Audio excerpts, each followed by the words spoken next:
$25,000 for a holiday party, and what about $1,000 a month for coffee? And we're talking about the fancy kind, too. That is what one government-funded nonprofit spent thanks to a loophole in the law, and it's coming out of your pocket. And today, a House committee is asking, what on earth happened? Doug McCalloway. Doug, thank goodness for you that you're watching this story, because clearly the folks in Washington aren't. Not enough, apparently. And this was all money, Heather, that critics say was supposed to be spent on scientific research, specifically by a branch of the National Science Foundation called NEON. That's short for National Ecological Observatory Network. 62 planned ecological observatories to study climate change, land use, and invasive species.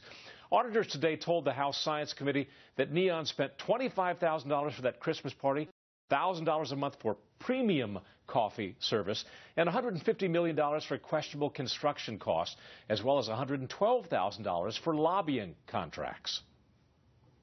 These suspicious taxpayer-financed activities were not detailed in the audit submitted to the NSF Inspector General, which was limited in scope.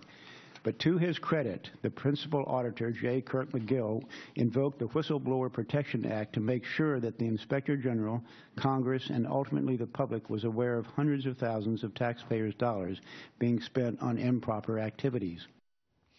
Democrats on the committee rejected the audit and the hearing itself, noting that administrators at NEON were not present to defend themselves. This particular hearing at this time is, in my opinion, premature, incomplete, and lacks balance. Therefore, it is impossible to have a full discussion on any of the legitimate oversight issues that we could examine.